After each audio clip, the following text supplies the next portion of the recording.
Recently, Squid Game revealed many behind-the-scenes moments. In them, we see fun moments, and even deleted scenes that did not appear in the series. We will see all of that here. Today on Charlie Tiles, we will analyze these videos, and I will tell you interesting details about the series. Ready? Let's begin.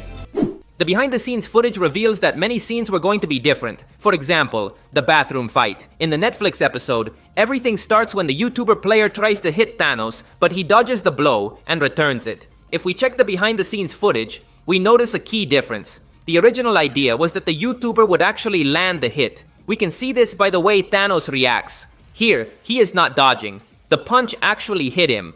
Also, look at Thanos' friend. He was laughing but got scared when the YouTuber hit his boss. This was completely changed in the final scene.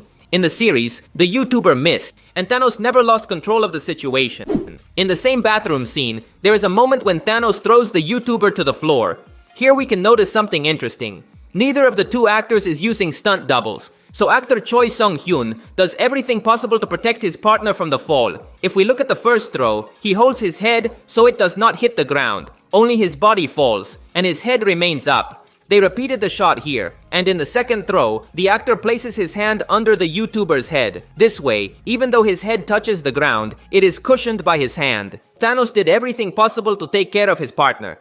Now we move on to the scene of Gi-hun against the recruiter. Here we see the actors practicing before filming. We can notice interesting details. Behind Gi-hun we can see a very strong red light. This light is very important because in the final scene, we can see it illuminating the recruiter's face. Let's remember that there is a very epic scene where the recruiter makes two facial expressions at the same time. On the evil side, they illuminate his face with red. This is all thanks to this light. We can also see how the director is really involved in the scene. Here he is giving directions to actor Gong-yoo to show his teeth in an exaggerated way. That's why, in the episode scene, we see the recruiter making such a strong face when the shot is fired.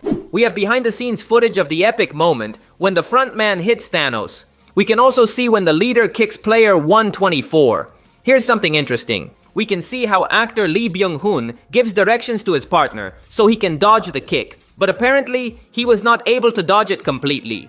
Later, we see the actor with his ankle exposed. We even see him rubbing it. He probably took some of the kicks, or maybe his leg got tired from dodging so much. Either way, it's clear that it affected him.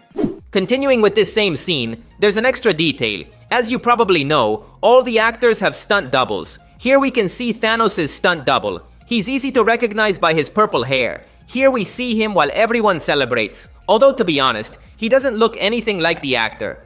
In the pentathlon game, Thanos meets Min-soo and gives him a rather funny greeting. Thanks to behind-the-scenes footage, we can see that the series director was the one who invented this greeting. In this video, he is teaching it to the actor who plays Thanos. Thanks to behind-the-scenes videos, we know that many scenes were deleted from the series. For example, in the pentathlon game, Thanos' friend is in charge of spinning the top, but in the Netflix episode, we only see him succeeding, nothing more. In behind-the-scenes footage, it's different. In this video, we see him trying to spin the top, but he fails several times. In response, player 380 insults him for failing. By the third attempt, he is already very nervous. His legs even shake from fear. Luckily, he finally succeeds. All of this was cut from the series. Perhaps the most important part was the moment when player 380 insulted him. The scene established that from this point on, there was already some conflict between the two players. This is very relevant considering that the guy would end up killing the girl at the end of the season. With the deleted scene, it makes much more sense why he held some resentment toward her.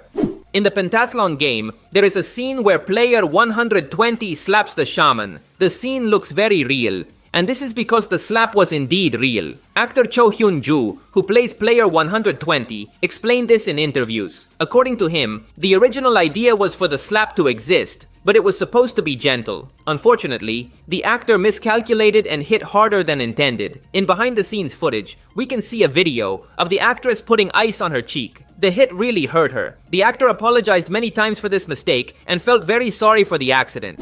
In this scene, Gi-hun has to play Jaegi, which means he must kick this object several times in the air. Most of the kicks are actually done by the actor Lee Jung-jae. However, sometimes a production member helps by tossing the object from below. The cameraman is only recording the upper part of Gi-hun, so with the help of this person, they created the illusion that Gi-hun really kicked the object every time. Let's talk about another cutscene. In the Netflix episode, we can see player 246 playing Gongi for his team. but the scene lasts only a few seconds and only shows when he passes the test. In the behind-the-scenes footage, the scene is longer. We can see that player 246 fails on his first attempt. If we pay attention, we will notice how the gongi pieces fly away, and his teammates get frustrated with him. Even the woman next to him throws punches at him. None of this appeared in the series.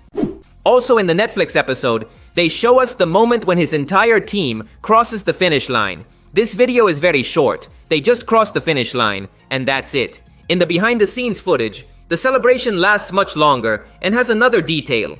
The celebration is interrupted when the guards suddenly start shooting. Everyone in the scene gets scared. Even the players in the background crouch down. I have no idea why the guards fired. Maybe it was to make everyone calm down. We will never know, since this was not included in the series. There are many scenes that were filmed one way, but ended up different in the final edit. What do I mean? For example, here in this video, we see the pregnant player playing Dakji, but when she throws her piece, she fails to flip the envelope on the ground. The strange thing is that even though she failed, the pink guard approves her attempt. That means they pretended she passed the test. This makes me think that in the final video, the actress didn't actually flip the envelope, but in editing, they fixed it to avoid repeating the take too many times. The same thing happens with Jung-jae in the stone throwing scene. In the series, they only show how he knocks down the stone on his first attempt. But in the behind-the-scenes footage, we can see that his throw actually failed. And yet, the guard still approved his attempt. We even see how the actors celebrate and start walking away. Surely in editing, they adjusted the scene so that it wouldn't be noticeable that he failed. Finally, let's go to the scene of Gi-hun's rebellion. At several moments, we can see that there are blue walls in the background. In other videos, I have already explained that this is done to add backgrounds in editing. This way, they create the illusion that this scene takes place in a high-rise setting with many floors. Here we have an interesting detail. In this scene, player 120 and player 246 hide together. If we look closely at the wall, someone is firing powder-filled rounds. Why is this happening? Well, it's because in these scenes, a production member is armed with a special gun. This gun can shoot powder balls that stain the walls. This serves many purposes. First, it allows the actors to feel like there are real bullets in the environment. This helps a lot with their acting. For example here, player 120 sees the powder and hides her face. This adds a lot of realism to the scenes. But the powder also serves to mark the walls. Later in editing, they can add bullet holes in the places where the powder landed. That's all for today. If you liked the video, you'd really help me out by leaving a like. That would be legendary. Also, remember to subscribe to see more videos like this. Thanks for listening. My name is Charlie, and I'll see you in the future.